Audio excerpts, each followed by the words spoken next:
को पता होगा आइसबर्ग के बारे में। आइसबर्ग क्या चीज़ होती है? आइसबर्ग एक समुंदर के बीच में एक बर्फ की एक छोटी-सी पहाड़ी होती है ना? तो देखने से लगता है कि जैसे ये पानी के ऊपर सतह के ऊपर एक बर्फ का एक छोटा-सा पहाड़ है। लेकिन एक्चुअल में क्या होता है कि जितना वो सतह के ऊपर होता है, उससे कहीं ज़्यादा वो बर्फ का पहाड़ जो है वो पानी के नीचे होता है ना? आइसबर्ग। और जैसे जो टाइटैनिक शिप है वो ऐसे ही किसी अ, आइसबर्ग के साथ टकराया था और डूबा था, है ना? For an example. तो मतलब देखने से ऊपर से लगता है कि बड़ी छोटी-सी चीज़ है, लेकिन उससे कहीं ज़्यादा बड़ी वो पानी के नीचे होती है, राइट? तो इसी तरह से P2P है, देखने से बाहर से लगता है कि जैसे ये सिर्फ़ एक नेटवर्किंग प्लान है, लेकिन एक्चुअल में इसमें बहुत कुछ ऐसा है, जो जैसे-जैसे आप इसकी डेप्थ में जाते जाओगे, गहराई में जाओगे, आपको समझ आता जाएगा कि P2P हमारी एक्सपेक्टेशंस से, P2P हमारी समझ से बहुत बड़ा एक प्लेटफ़ॉर्म है, एक बहुत बड़ी बिज़नेस अपॉर्च्युनिटी है। तो उसमें से कुछ पॉइंट्स, कुछ हाइलाइट्स मैं आपके साथ आज शेयर करता हूँ। सबसे पहली चीज़ है कि P2P एक ऑटोमेटेड सिस्टम है। आज जहाँ पे जितने भी नेटवर्क मार्केटिंग प्लान्स हैं, वो सारे मैन्युअली ऑपरेटेड होते हैं। कोई व्यक्ति उनको चलाता है, राइट? पैसों की कमांड जो है वो किसी के हाथ में होती है, मैनुअल ऑपरेशन होता है, जो उसके एमडीज़ होते हैं, जो उसके मालिक होते हैं, तो वो जब चाहे उसको चलाते हैं, जब चाहे उसको बंद कर देते हैं, जब चाहे उसमें फ्रॉड कर लेते हैं। मैनुअली ऑपरेटेड होता है, कमांड जो है वो किसी व्यक्ति के हाथ में होती है। लेकिन P2P ऑटोमेटेड सिस्टम है, राइट? इसमें कोई चेंजेस नहीं कर सकता, इसमें कोई मैन्युअली कुछ अपने हिसाब से नहीं कुछ कर सकता। जो सिस्टम बन गया है, वैसे ही वर्क करेगा और सबके लिए ये सेम तरीके से वर्क करेगा, ऑटोमेटेड है। दूसरा है नो बैड कैश फ्लो, कि अगर किसी और कंपनी की, किसी और नेटवर्किंग प्लान की बात करो, तो उसमें बैड कैश फ्लो की बहुत बड़ी प्रॉब्लम होती है। बैड कैश फ्लो का मतलब होता है कि पैसा सिस्टम में आता है और फिर सिस्टम से जाता है। लाइक लोग जॉइन करेंगे तो कंपनी में पैसा आएगा, फिर कंपनी उन पैसों से लोगों को कमीशन, लोगों को उनकी जो अर्निंग्स है वो देगी। लेकिन होता क्या है कि जब बहुत सारा पैसा किसी कंपनी में, किसी सिस्टम में आ जाता है, तो जो उसके मालिक होते हैं, जो एमडीज़ होते हैं, वो उस पैसे का गलत यूज़ कर लेते हैं। वो पैसे लेके भाग सकते हैं, वो पैसे को लोगों में ना बाँट कर कहीं और यूज़ कर सकते हैं, अपनी पर्सनल स्पेंडिंग्स कर सकते हैं, कुछ भी कर सकते हैं। तो फिर बैड कैश फ्लो हो जाता है, या फिर कई बार क्या होता है कि पैसे आते कम हैं, जाने वाले ज़्यादा होते हैं। लाइक मैं आपको एग्ज़ाम्पल देता हूँ कि मान लो कोई कंपनी है, उसमें लोग जुड़े और उसमें 1 करोड़ रुपया लोगों ने जॉइनिंग फ़ीस दी और जो लोगों की इनकम बनी वो है 50 लाख, राइट? तो 50 लाख कंपनी ने बाँट दिया, 50 लाख कंपनी को फ़ायदा हो गया।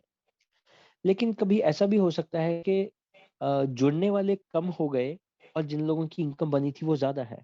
यानी कि पैसा आया है इस महीने 50 लाख और कंपनी ने बाँटना है 1 करोड़ रुपया। तो अब कंपनी अपनी जेब से 50 लाख तो देगी नहीं। तो फिर लोग जो एमडीज़ होते हैं वो क्या करते हैं कि भाग जाते हैं और जो 50 लाख आया होता है वो भी ले जाते हैं, राइट? तो इसको बोलते हैं बैड कैश फ्लो। अब अगर इसको आप P2P की नज़र से देखो, तो ये प्रॉब्लम P2P में कभी भी नहीं आ सकती, क्योंकि पैसा P2P में आ ही नहीं रहा। किसी को एमडी को या P2P का कोई बैंक अकाउंट ना होने की वजह से P2P के पास कोई पैसा नहीं आ रहा। जितना पैसा है वो सारा लोगों में डायरेक्टली डिस्ट्रीब्यूट हो रहा है। किसी का बना है तो जो आगे वाला पर्सन है, नया है, वो उसको दे देगा, राइट?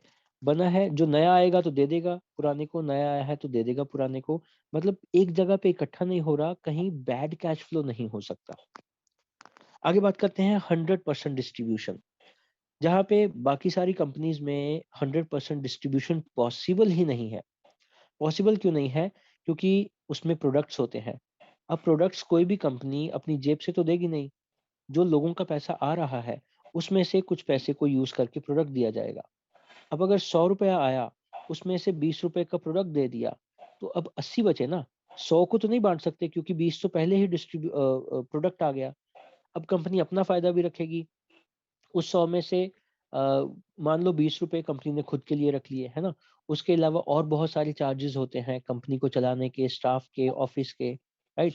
तो कुल मिला के 50 रुपए 100 में से इन सारे कामों में चले जाते हैं, जो बाकी के 50 बचते हैं वो डिस्ट्रीब्यूट होते हैं।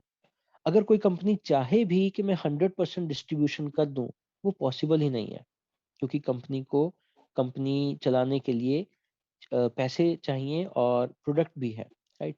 लेकिन P2P में कोई प्रोडक्ट भी नहीं है, P2P कोई कंपनी भी नहीं है, इसमें कोई स्टाफ भी नहीं है, कोई एमडी भी नहीं है, P2P का अपना कोई खर्चा भी नहीं है।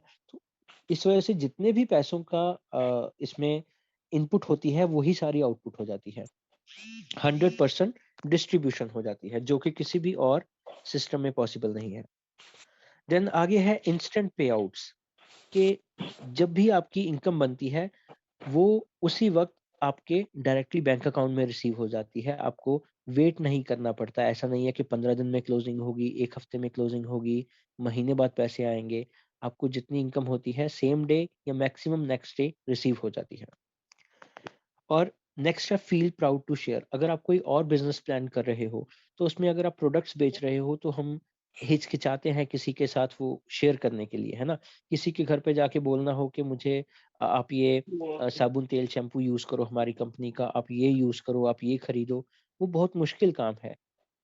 तो लेकिन ये एक बिजनेस अपॉर्चुनिटी है जिसमें कोई प्रोडक्ट इन्वॉल्व नहीं है, और क्योंकि इसमें इतनी सारी इनकम है, इतनी इतना बेटर प्लान है बाकी किसी भी तो प्लान से, तो आप प्राउड फील करते हो किसी की लाइफ चेंज करते हुए, राइट?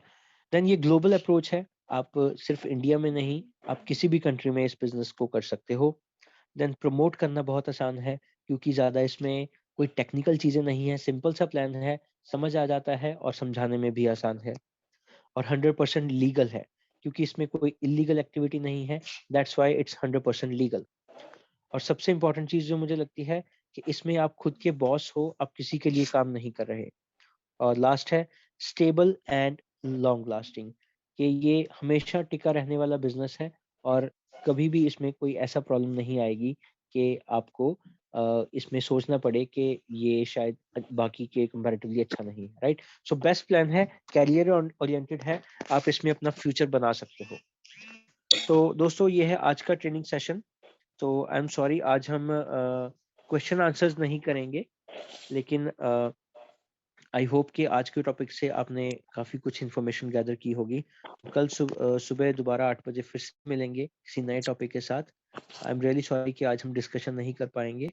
तो कल दोबारा कोशिश करेंगे कि सिर्फ क्वेश्चन आंसर्स का राउंड रखेंगे। So goodbye, take care and have a nice day.